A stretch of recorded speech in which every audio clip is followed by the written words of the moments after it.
not only in Royal Temple, but over here one time, and it was the same identical person that did this here.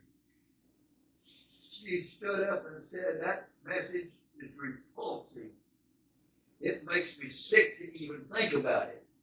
Well, you're not thinking carnality. You're thinking spirituality here. And over here, she got up and was ministering again. It was several years apart.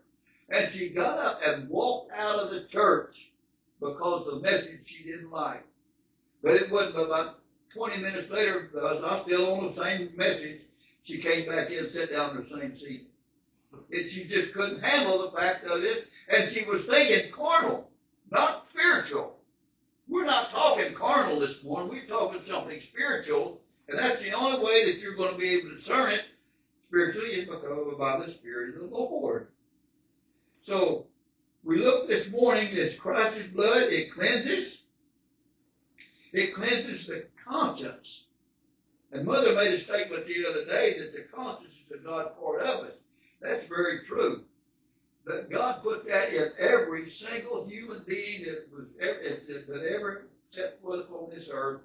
And that is the God part within man. And this is the God part that's in man, where man is under conviction when he does wrong. And you keep on willfully doing it wrong. You keep on living wrong. You determine you're going to do what you want to do. The Bible speaks of a man's conscience being seared. That means sealed over. As with a hot iron, in other words. That would be a bad place to be. For years and years, I was bordering on that line, bordering on that walk of that line of doing exactly what I wanted, living the way that I wanted, good old boy, doing what I wanted to do.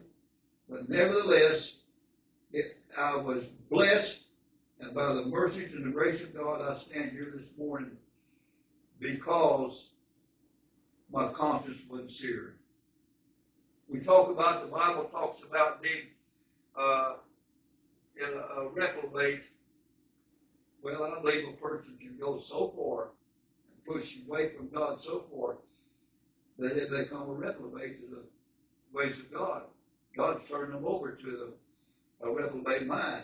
Look around in the world today, all the sin, the corruption, anything man thinks about in his mind that the devil presents to him, he'll conjure it up and he will do it. Without Christ this morning, without the blood of Jesus on a man's life. So this is why it's so important to stay and live every day under the blood. And you can't do it by yourself. Man can't do it. I couldn't do it. It took Christ in my life. It took the blood of the Lord to cleanse me, to cleanse my conscience, change me. He brought where I could have forgiveness in my life. I used to hold grudges. I used to get irritated with people and aggravated with people and hold a grudge against them. But I thank God this morning that I stand here and I tell you it's a testimony. When the Lord come into my life and His blood began to wash me and He cleaned me up, no longer do I have that problem of unforgiveness.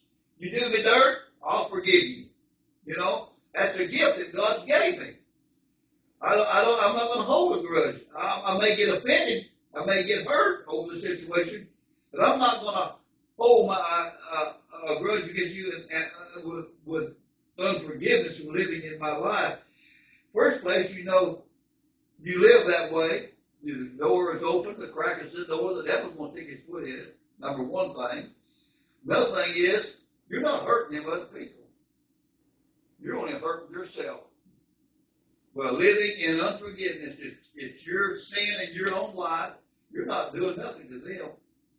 They may have offended you and hurt you, and you got unforgiveness living in you. Whether it's family or neighbors or a boss or preacher or whoever, church or whatever it is, you got a problem. You need freedom. You need some deliverance here. And close that door. Shut that door quickly by learning to forgive. People said, well, I have to fight through it. I have to fight through it. Well, the old flesh is going to hang on to it as long as he can. That's the luxury of the flesh, you know. And you can say bad things about that individual person and hold grudges against him, but you're not hurting him. As I say again, you're hurting yourself. The blood justifies us. His blood brings peace in us. Peace with him, through him, and only through his blood can we have that. John 14, over there, makes a statement. He says, peace I leave with you. But he says, but my peace I give unto you. So we have the peace of God ruling in our hearts this morning, only through and by the blood of Jesus. By the blood and our testimonies, we have steadfast faith. We stand, in other words, stand strong. We stand strong. And through his blood, we have that overcoming power of the devil in your life. Now, he's going to do everything he can to hurt you, to harm you, to vex you, to trouble you, but you still have, under the blood, you still have that overcoming power over the devil.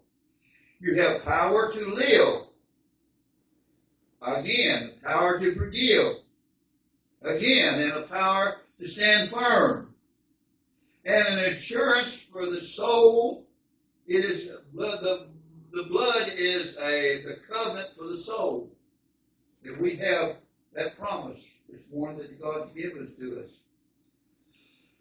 A call to walk in a higher level. The blood is calling us all the time to stand up, to walk in a higher level. What do you mean, preacher? What I mean is to let loose of all the fleshly works, the things that would pull you down, the things that would hold you back. Turn them loose.